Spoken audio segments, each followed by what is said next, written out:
जय हिंद दोस्तों। Buddha coaching centre Hariom नगर गोरखपुर के चैनल पर आप सभी दोस्तों का हार्दिक स्वागत और अभिनंदन है। दोस्तों आज हम बात करेंगे एक ऐसे महत्वपूर्ण टॉपिक के बारे में जहां से शिक्षक भर्ती पात्रता के अंतर्गत हमेशा से लगातार क्वेश्चन पूछे जाते हैं। तो चलिए जानते हैं वो महत्वपूर्ण टॉपिक, आखिर वो महत्वपूर्ण टॉपिक है क्या। तो चलिए देखते हैं उस महत्वपूर्ण टॉपिक का नाम क्या है। अनुकूलित अनुक्रिया अनुबंधन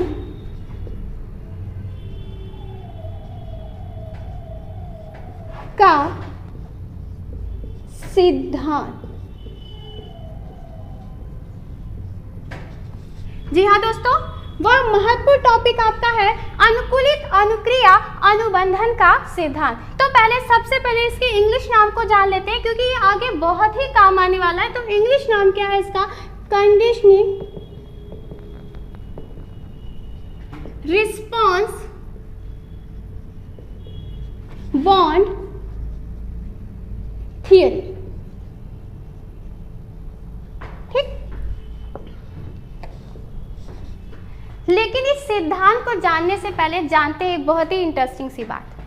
पता है हमें और आपको बड़ा ही घमंड रहता है, यानी कि मनुष्यों को बड़ा ही घमंड है कि हम मनुष्य हैं, हमारा व्यवहार ऐसा है, हम इस तरीके की क्रिया करते हैं, हम उस तरीके की क्रिया करते हैं। लेकिन आपको जान के ये आश्चर्य होगा कि मनुष्यों से पहले जो सारे एक्सपेरिमेंट किए जाते हैं वो किस पे किए जाते हैं? एनिमल्स पे किए जाते हैं। यानी कि वो सारे एक्सपेरिमेंट पहले एनिमल्स पे किए जाते हैं, फिर कहीं जाके वो हमारे पे क्या होता है? अप्लाई होता है। और यही बताने वाले हैं कौन? महान मनोवैज्ञानिक। किस सिद्धांत के अंतर्गत? अनुकूलित अनुक्रिया अनुबंधन के सिद्धांत के अंतर्गत। और वो महान मनोवैज्ञानिक कौन है? Ivan Pavlov. चलिए जानते हैं। यानी कि प्रतिपादक के रूप में बात किया जाए तो प्रतिपादक कौन है? महान मनोवैज्ञानिक पावलो। पावलो महोदय निवासी थे कहाँ के? रूस के निवासी थे। और इन्होंने जो बात कही या फिर जो भी शिक्षा के संदर्भ में इन्होंने जो कॉन्सेप्ट दिया उस आधार पे इन्होंने कहा, इनको कहा जाता है क्या कि यह शिक्षा शास्त्री कहलाते थे। क्या कहलाते थे? शिक्षा शास्त्री। अब शिक्षा शास्त्री कहलाते थे और साथ साथ में इन्होंने क्या किया था कि शरीर विज्ञान का अध्ययन किया था। किसका अध्ययन किया था? शरीर विज्ञान का। अब निश्चित तौर पे यदि किसी मनोवैज्ञानिक ने शरीर विज्ञान का अध्ययन किया है तो निश्चित तौर पे कहा जा सकता है कि यह दैहिक क्रियाओं का भी इन्होंने क्या किया होगा? अध्ययन किया होगा। अब दैहिक क्रिया का अध्ययन किया है तो लिखा जा सकता है क्या कि पाचन तंत्र का भी अध्ययन किया होगा। किया होगा कि नहीं? बिल्कुल किया है। और कई बार आपकी शिक्षक भर्ती पात्रता के अंतर्गत यह प्रश्न पूछा गया है कि पाचन तंत्र पर आधारित सिद्धांत है तो कौन सा सिद्धांत है? अनुकूलित अनुक्रिया अनुबंधन का सिद्धांत। या फिर क्वेश्चन ये भी पूछा है आपकी शिक्षक भर्ती के अंतर्गत कि दैहिक क्रिया पर आधारित सिद्धांत है तो कौन सा है? अनुकूलित अनुक्रिया अनुबंधन का सिद्धांत। ठीक, अब जब प्रतिपादक है तो प्रतिपादन भी हुआ होगा। तो चलिए जानते हैं प्रतिपादन के संदर्भ में कि कब लाया गया यह सिद्धांत। और यह सिद्धांत आया कब? 1904 में। ये भी क्वेश्चन बार बार शिक्षक भर्ती के अंतर्गत पूछा जाता है कि अनुकूलित अनुक्रिया अनुबंधन सिद्धांत का प्रतिपादन कब किया गया? तो कब किया गया? 1904 में। ठीक, अब प्रयोग भी किया गया होगा क्योंकि इस बात को स्पष्ट तो करना है ना। तो प्रयोग किया गया और प्रयोग किस पे किया गया? कुत्ता पे किया गया। जी हाँ दोस्तों, जैसा कि अभी हमने पहले ही कहा ना कि पहले एनिमल्स पे किया जाता है एक्सपेरिमेंट, देन आफ्टर कहीं उसके बाद से यूज किया जाता है क्या? ह्यूमन बींग्स को। ठीक, तो कुत्ते पे प्रयोग किया। इसी के साथ साथ पुस्तक भी इसकी दो महत्वपूर्ण है। किनकी? इवान पावलो महोदय की है। और पुस्तक में सबसे पहली पुस्तक के बारे में यदि बात किया जाए तो पहली पुस्तक आपकी क्या है? Condition reflexes. ठीक, वहीं पे दूसरी पुस्तक भी है इनकी और दूसरी पुस्तक क्या है? Lecture of condition reflexes. और विगत वर्षों में लगातार ये पुस्तक वाला कॉन्सेप्ट आजकल आ रहा है और पूछता है कि लेक्चर ऑफ कंडीशन रिफ्लेक्सेस पुस्तक किसकी है, तो किसकी है, इवान पावलो की। या फिर पूछे कि कंडीशन रिफ्लेक्सेस पुस्तक किसकी है, तो किसकी है, आपकी इवान पावलो महोदय की। ठीक है, तो ये तो था कुछ महत्वपूर्ण कंटेंट, लेकिन जानते हैं कि इन्होंने प्रयोग में क्या किया, किस पे, कुत्ते को लेके। ठीक, कुत्ता जो इनका पालतू यानी कि खुद का कुत्ता था, और इस कुत्ते पर प्रयोग करने के लिए इन्होंने बनाया क्या, एक ध्वनि रहित कक्ष, जहाँ पे कोई भी शोरगुल ना हो, कोई भी आवाज कहीं से ना आती हो। अब उस ध्वनि रहित कक्ष में इन्होंने क्या किया, उस कुत्ते को एक जगह बांध दिया। कहाँ पे बांध दिया, एक जगह बांध दिया। ठीक, अब बांधने के बाद क्या किया कि उसके गले में एक पाइप इंजेक्ट कर दिया लार वाली ग्रंथि में, कि जैसे ही वो लार निकाले वैसे ही उस पाइप की नली से वो आता जाए। ठीक, और उस पाइप जो नली थी उसका संबंध किससे कर दिया, एक बाउल से कर दिया, यानी कि एक कटोरे से कर दिया। अब होता क्या था कि जैसे ही कुत्ते के मुंह से स्लाइवा यानी कि लार निकलता था, वैसे ही वो बाउल में जाके एकत्रित हो जाता था, और इवान पावलो महोदय उसका क्या करते थे, अवलोकन करते थे। ठीक, ये तो एक ध्वनि रहित कक्ष के कॉन्सेप्ट में था। अब इस प्रयोग को उन्होंने और अधिक स्पष्ट करने के लिए क्या किया, 3 स्टेप यूज किए, जिसमें फर्स्ट स्टेप में उन्होंने क्या किया कि ध्वनि रहित कक्ष यानी कि कुत्ते के सामने उन्होंने क्या रखा, भोजन रखा, और भोजन को मनोविज्ञान के टर्म्स में हम क्या कह सकते हैं, स्टिमुलस कह सकते हैं, क्योंकि वह उसकी क्रिया को क्या कर रहा था, बढ़ा रहा था, उसकी उत्तेजना को बढ़ा रहा था। अब जैसे ही कुत्ते ने स्टिमुलस यानी कि भोजन को देखा, वैसे ही उसकी लार का गिरना क्या हो गया, प्रारंभ हो गया, और वह लार जाके गिर कहाँ रहा था, एक बाउल में गिर रहा था, और पावलो उसका क्या कर रहे थे, अवलोकन कर रहे थे। ठीक, ये तो फर्स्ट स्टेप उन्होंने किया। क्लियर। अब सेकंड स्टेप में इन्होंने क्या किया कि देखा क्या कि चलो नॉर्मली तरीके से, स्वाभाविक तरीके से लार गिर रहा है भोजन को देख के, तो बहुत बार प्रयास करने के बाद उन्होंने जब देखा कि वास्तव में बार बार लार गिरा रहा है कुत्ता, तो उन्होंने सेकंड स्टेप में क्या किया कि एक कंडीशन रख दी।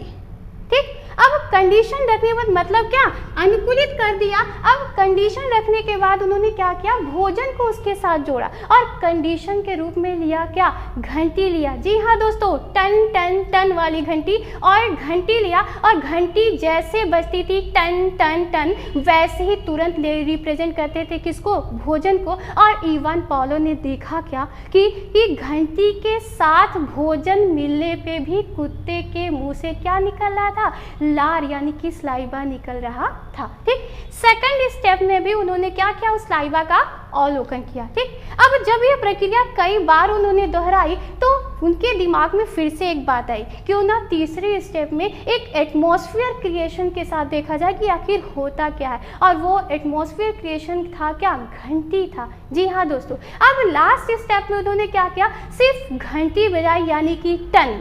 अब जैसे ही टन की आवाज गई कुत्ते के कानों में, वैसे ही कुत्ते को क्या, लार गिरने लगा। लेकिन इस बार इवान पावलो ने कोई भोजन नहीं दिया, सिर्फ घंटी की आवाज से ही कुत्ते के मुंह से लार यानी कि स्लाइवा निकलने लगा। यह बात तो स्पष्ट हो गई कि यदि कोई कार्य बार बार करना हो तो पहले बार कठिनाई होती है, दूसरे बार कठिनाई होगी, तीसरी बार जरूर उस विषय वस्तु के साथ हमारा क्या बन जाता है, बॉन्ड बन जाता है, और वह कार्य स्वतः ही होने लगता है, जैसे कि क्या, कुत्ते के साथ हुआ। अब यही बात है, कहा उन्होंने इस बात को स्पष्ट करने के लिए कह दिया क्या कि इसको हम कहते क्या है, अनुकूलित अनुक्रिया अनुबंधन का सिद्धांत। तो चलिए जानते हैं अन्य नाम के बारे में इसके अंतर्गत और क्या कहा गया।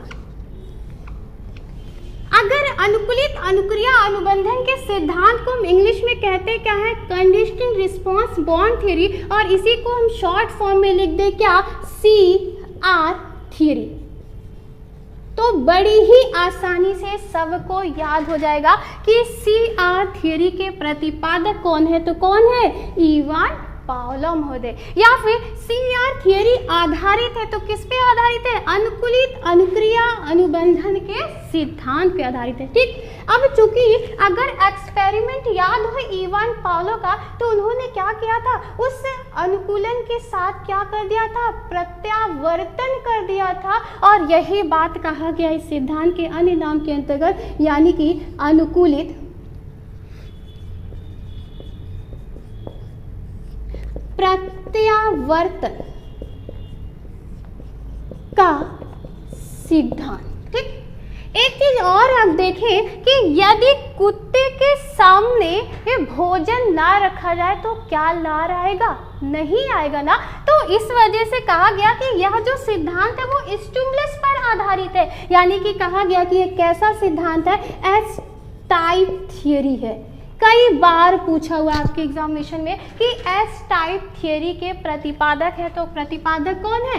पावलोव महोदय। इसी के साथ साथ अन्य नामों के अंतर्गत कुछ और महत्वपूर्ण नाम है, जैसे पहला या फिर चौथा नाम कह सकते हैं, कौन सा है? शास्त्रीय अनुबंधन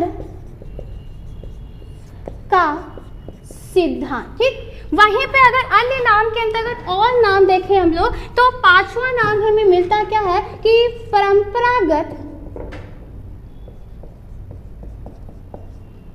या फिर परंपरावादी लिख लिया जाए, परंपरावादी अनुबंधन का सिद्धांत। और वहीं पे एक और नाम देखने को मिलता है, और वह नाम क्या है? प्राचीन अनुबंधन का सिद्धांत।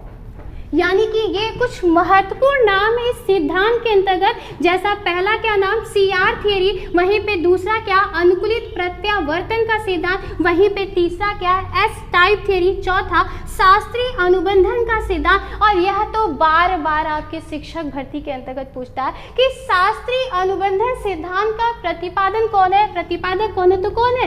पावलोव महोदय है। और इसी के साथ साथ परंपरावादी सिद्धांत भी विगत लगातार वर्षों से पूछा जा रहा है। और वहीं पे अगला क्या है? प्राचीन अनुबंधन का सिद्धांत भी लगातार पूछा जाता है। यानी कि यह सारे सिद्धांत किसके हैं? अनुकूलित अनुक्रिया अनुबंधन के सिद्धांत के अंदर। तो सो गाइस, आई थिंक आपको बहुत अच्छे से ये टॉपिक समझ में आया होगा। और यदि फिर भी नहीं समझ में आ रहा है या फिर कोई समस्या है, तो प्लीज़ जाइए बुद्धा कोचिंग सेंटर हरिओम नगर के पोर्टल पे और वहाँ पे कमेंट करके जल्दी से बताइए कि आपकी क्या समस्या है। तो मिलते हैं अगले वीडियोज़ में, तब के लिए धन्यवाद।